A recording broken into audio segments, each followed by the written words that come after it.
54ஆம் அதிகாரம் In the book of Isaiah chapter 54, 10வது வசனத்திலே இருந்து படிக்க and we're போகிறேன். going to read from verse 10. மலைகள் விலகினாலும் பர்வதங்கள் நிலை பெயர்ந்தாலும் என் கிருபை உன்னை விட்டு விலகாமலும் என் சமாதானத்தின் உடன்படிக்கை நிலை பெயராமலும் இருக்கும் என்று உன்மேல் மனதுருகிற கர்த்தர் சொல்லுகிறார். It says, though the mountains be shaken and the hills be removed, yet my unfailing love for you will not be shaken.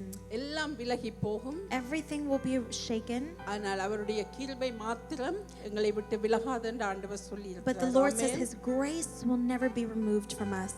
அப்படியாக 11வது வசனம் சொல்லுகிறது, And in verse 11 it says, சிறுமைப்பட்டவளே, afflicted city, பெருங்காற்றில் அடிக்கப்பட்டவளே, you've been lashed by storms, தேற்றளவால் அற்றவளே, you have not been comforted. இதோ நான் உன் கல்லுகளை பிரகாசிக்கும்படி I will rebuild you with stones of turquoise, நீல ரத்தினங்களை your foundations உன் with அஸ்திபாரமாக்கி and your foundations with உன் lapis. பலகணிகளை பளிங்கும் I will make your battlements of rubies, உன் வாசல்களை மாணிக்க கற்களும் your gates of sparkling jewels, உன் மதில்களை எல்லாம் உச்சிதமான கற்களும் ஆக்குவேன். all your walls of precious Amen. stones. Amen. இன்றைக்கு எந்த சூழ்நிலையிலே நீங்கள் தாய்மாரா இந்த இடத்திலே கடந்து வந்தாலும் So mothers, whatever situation you may have come in, உங்களுக்கு பர்சனல் ப்ராப்ளம் இருக்கலாம், they may be personal problems, மற்றவர்களாலே உபத்திரவங்கள் they may வரலாம், be problems caused by others, பிள்ளைகளின் நிமித்தமாய் பாடுகளுக்குள்ளாலே போகலாம், they may be trials that have been brought on by your சில children, வேளைகளிலே உங்களுடைய கணவர் கூடாக வரலாம், or maybe through your husband,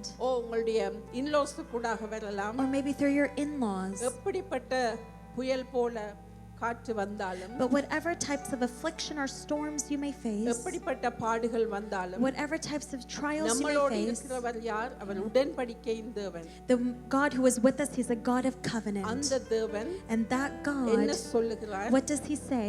நான் உன் கல்லுகளை பிரகாசிக்கும்படி வைத்து நீல ரத்தினங்களை உன் அஸ்திவாரமாக்கி.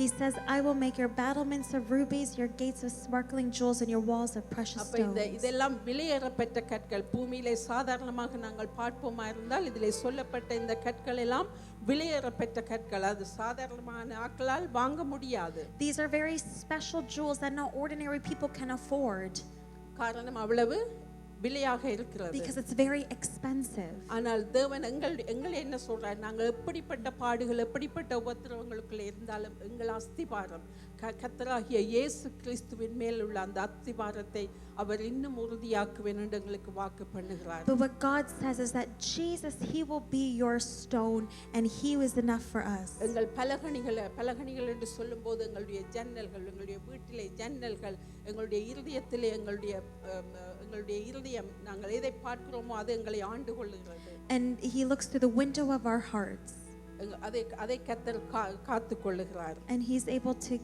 keep you. அதுக்கும் என்ன சொல்லுகிறார்? மாணிக்க கற்களும் உன் மதில்கள் எல்லாம் உச்சிதமான கற்களுமாக்குவேன் என்று சொல்லி இருக்கிறார். He says, I'll make your battlements of rubies, your gates of sparkling jewels. அவருடைய பார்வையிலே எங்களை அவ்வளவு விசுவாசித்தவர்களாக காண்கிறார். In his eyes, he sees you so specially. Amen. Amen. எத்தனை பேர் நீங்க நினைக்கிறீங்க நான் கர்த்தருடைய பார்வையிலே How many of you விசுவாசித்தவர்கள்? think that in the eyes of God I am special? ஆகையால இந்த காலை வேளையிலும் உங்களுடைய என்ன உபத்திரவங்கள், என்ன பாடுகள், வியாதிகள் எதுவாக இருந்தாலும், So this morning, whatever afflictions you may be facing, whatever sicknesses you may be உங்களுடைய facing, தேவைகள், உங்களுக்கு வேலை வாய்ப்புகள், உங்களுடைய இமிகிரேஷன் காரியம் எதுவாக இருந்தாலும், whatever your needs, whether that be your work needs or நீங்கள் அந்த immigration உடன்படிக்கையின் needs, தேவனை தேடுவீர்களானால் if you seek the Lord of covenants, அவர் என்ன செய்றார்? உங்களுக்கு உங்களுடைய அத்திவாரங்களை அவர் விசுவாசத்திலும் சமாதானத்திலும் சந்தோஷத்திலும் நீதியிலும் அவர் then he கட்டுகிறவராயிருக்கிறார். takes your foundation, he's able to rebuild it with joy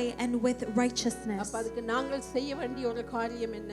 So what is the thing that we have to வேதம் do? சொல்லுகிறது, முதலாவது தேவனுடைய ராஜ்யத்தையும் அவருடைய நீதியையும் தேடுங்கள், The Bible says, seek first the kingdom of God and his அப்பொழுது எல்லாம் righteousness, கூட and கொடுக்கப்படும். all will be added to அப்ப your life. நாங்கள் செய்ய வேண்டிய காரியம் அவருடைய வார்த்தையை நாங்கள் தேடி தேடி படிக்க So வேண்டும். the thing we have to do is to seek and search the word of the Lord, அவருடைய வார்த்தை பிரசங்கிக்கப்படுற இடங்களிலே நாங்கள் போய் அந்த வார்த்தைகளை கேட்க and to வேண்டும். go and preach the word to certain ஜெப places, கூட்டங்களிலே நாங்கள் பங்கு பெற்ற to வேண்டும். come and behold ourselves in prayer உபவாச meetings, கூட்டங்களிலே நாங்கள் பங்கு பெற்ற to வேண்டும். participate in fasting and prayers. அப்பொழுது எங்கள் அஸ்திபாரங்கள் அந்த அவர் சொல்லப்பட்டபடி நீல ரத்தின கற்கள், மாணிக்க கற்கள், பளிங்குள்ள கற்களிலே எங்களுடைய அஸ்திபாரங்கள் கட்டப்படும். Then our foundations, our battlements, our rubies, our gates of எங்களுடைய வாழ்க்கை sparkles கட்டப்படும். will be built. அதனாலே நாங்கள் சத்துருடைய எல்லா கிரியைகளையும் மேற்கொள்ள எங்களுக்கு கர்த்தர் பலத்தை And தருகிறவராய் God இருக்கிறார். is one who gives us strength to overcome all the works of the enemy. அவர் சமாதானத்தை தந்து உங்களை நடத்துவார். He will give you and guide you by his peace. வியாதிகள் வேதனைகள் இருப்பின் அவைகளுக்கெல்லாம் காயங்கள் கட்டுவார். And to those who are sick or have diseases, he's able to bind up your wounds. அந்த மாணிக்க கற்கள் நீல கற்கள் வந்து மருத்துவத்துக்கு பயன்படுத்தது காயப்பட்ட இடங்களுக்கெல்லாம் அதை அரைத்து பூசுவார்களாம். These types of jewels, they are placed on areas of wounds.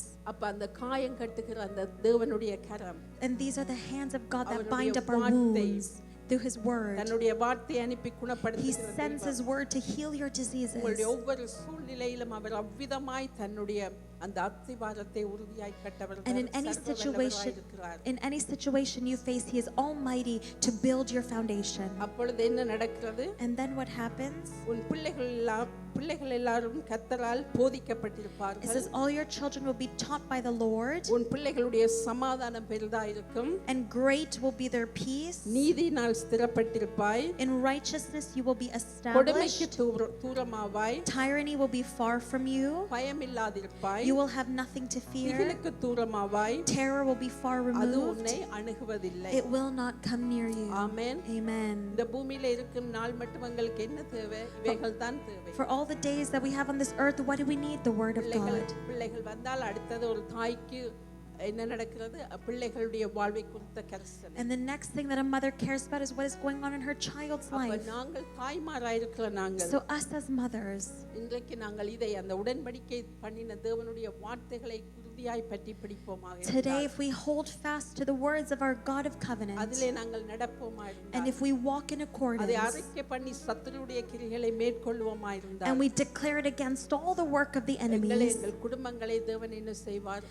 சமாதானத்தோடு நடத்துவார். then God will lead our family நாங்கள் with peace. பயமில்லாமல் நடந்து போவோம். We will lead without fear, நாங்கள் சந்தோஷமான ஜீவியம் பண்ணுவோம். and we will live a life of joy. எங்களை காண்கிறவர்கள் கர்த்தரை காணத்தக்க விதமாய் அவர் செய்வார். And people who see us, God will cause them to see என்ன him. சூழ்நிலை வந்தாலும் அதான் 10வது வசனம் சொல்லுது, மலைகள் விலகினாலும் பர்வதங்கள் நிலை பெயர்ந்தாலும் என் கிருபை உன்னிட்டு விலகாமலும் என் சமாதானத்தின் உடன்படிக்கை நிலை பெயராமலும் இருக்கும் என்று உன்மேல் மனதுருகிற கர்த்தர் சொல்லுகிறார். So the Lord says here, though the mountains be shaken and the hills be removed, yet my unfailing love for you will not be shaken, nor my இது ஒரு covenant of மனுஷனுடைய peace be வார்த்தை removed. அல்ல. இது ஒரு மனுஷனுடைய This is not வார்த்தை a word அல்ல. of a man. தேவாதி தேவன், This is the word of the Lord of சர்வ Lords. சிருஷ்டிக்கு எஜமானா இருக்கிறவர். He is all sovereign, our mighty இது God, எங்களுக்கு ஒரு வாக்குத்தத்தமாய் and கொடுத்திருக்கிறார். He has given this as a promise. இதை நாங்கள் பிடித்து இதிலே நடப்போமாக So when we இருந்தால், take hold of it and walk according to இந்த it, அஸ்திபாரத்திலே நாங்கள் கட்டப்படுவோமா இருந்தால், if we are built by this foundation, சங்கார காரணங்கள் மத்தியிலே வருவதற்கு அதிகாரம் இல்லை. there is no authority for us எத்தனை to பேர் அதை be. How விசுவாசிக்கிறீர்கள்? many of you believe this? Amen. Amen. Amen.